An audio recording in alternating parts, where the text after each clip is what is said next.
Hello, everyone, and welcome to the Jesus Stories podcast. And this is where we tell the stories of the life and teaching of Jesus and stop along the way to talk about the deeper meanings of some of the teachings and happenings. Thank you for joining us today. Today's episode takes us back into our narrative to the time just before Jesus' final Passover celebration. He will arrive in Jerusalem, much to the dismay of the Pharisees. Because of his popularity over the raising of Lazarus, the Pharisees are considering a way to murder both Jesus and Lazarus. As he comes into the city, he stops off at Bethany to visit the home of a former leper. There, Mary anoints Jesus' body with oil, much to the dismay of Judas. And the disciples begin the preparation for the Passover. There's so much happening in today's episode, you need to stay with us to listen to it all. As a heart patient, my doctor says I should watch my caffeine intake, but I love coffee. Now, I've tried to mix regular and decaffeinated coffees to make my own half-calf coffee. That's okay, but there's nothing like a professionally roasted, blended, and brewed half-calf coffee.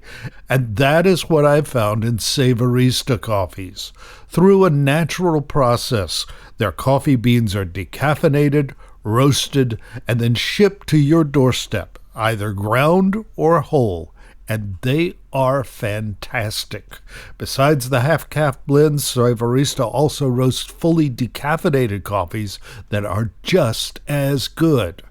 And when you buy Savorista coffees through my website, which is jesusstories.info, you'll get a 25% discount on your purchase and help Jesus Stories as well.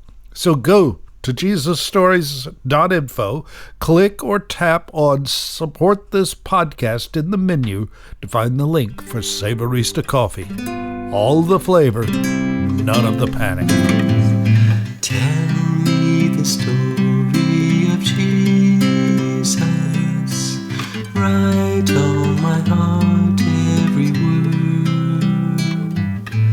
Tell me the story most precious, sweetest that ever was heard. In our last episode, Jesus went to the home of a hated tax collector, where, as Jesus put it, salvation has come to this home today. Then, as he was leaving that city, Jesus encountered a blind man named Bartimaeus. He heals him, creating praise for Jehovah. As the crowd was listening to what Jesus was teaching, and as he was near Jerusalem, he tells another story, a parable. One of the misconceptions people had about Jesus was that he would establish an earthly kingdom from Jerusalem, overthrowing the rule of the Roman Empire. He needs to dispel them of that notion. He uses this story, which is based on current events of the day, to let people know that they did not have the right perception of his purpose at this time. So here's that story. He says, a nobleman was called away to a distant empire to be crowned king and then to return to his land.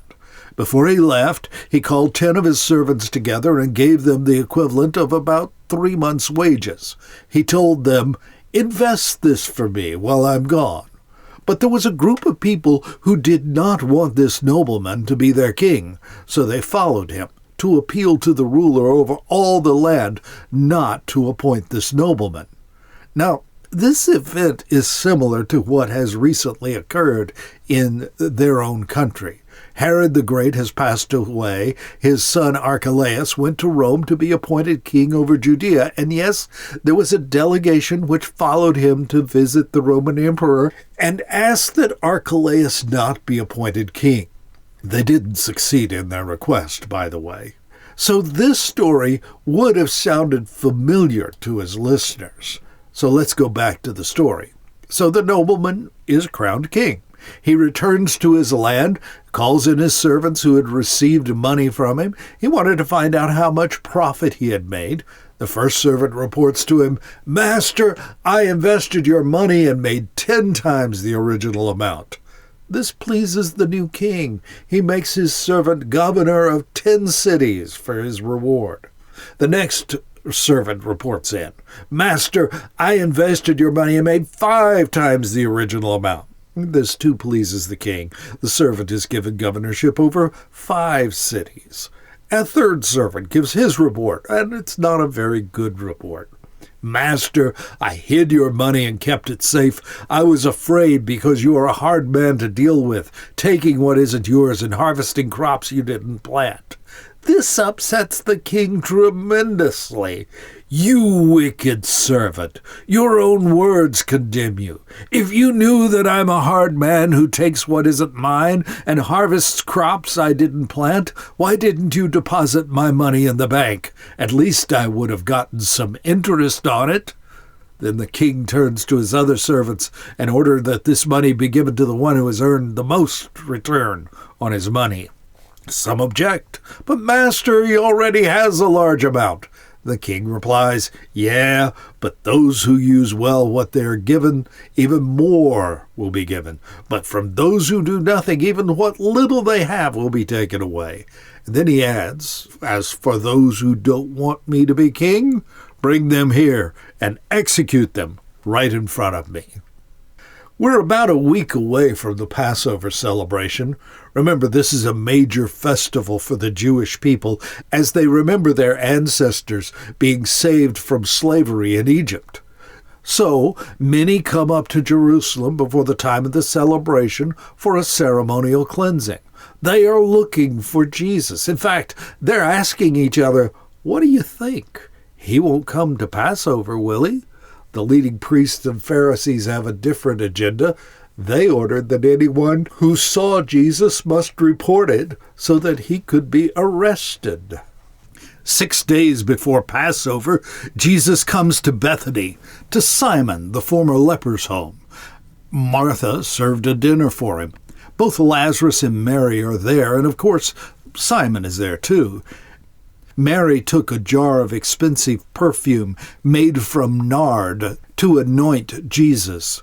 It was made from the roots of the nard plant, imported from India. It was very expensive, and Mary poured this perfume over Jesus' head and on his feet. She wiped his feet with her hair, not a usual practice for a woman in this time, and the house was filled with the fragrance of the nard. Due to the expense, Judas, one of the disciples, remarks that this is worth a year's wages and could have been sold to feed the poor. John, the teller of this story, tells us that Judas didn't care for the poor. He was a thief and more interested in the money.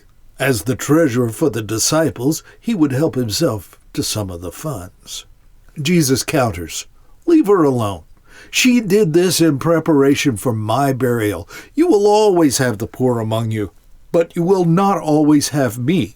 Then he adds that when the good news is preached, people will talk about this deed, and indeed we have. People had heard of Jesus' arrival in Bethany, which is not far from Jerusalem, so they flocked to see him and to see Lazarus too.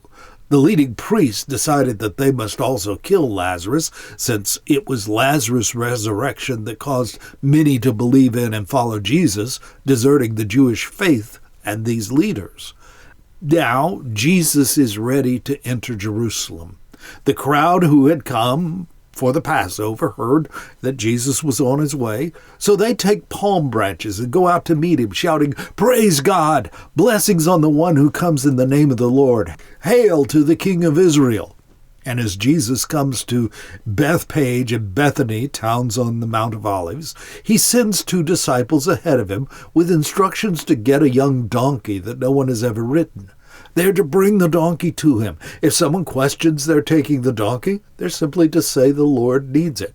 The donkey is probably at the home of someone that Jesus knows.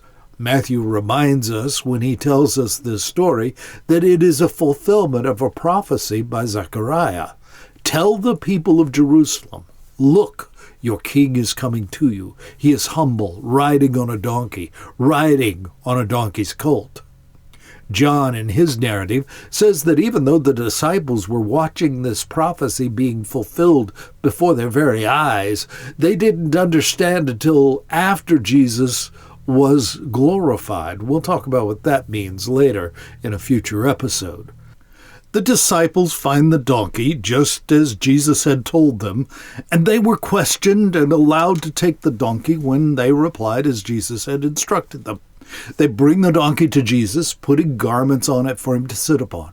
As Jesus rides along, people put their clothing on the road ahead of him.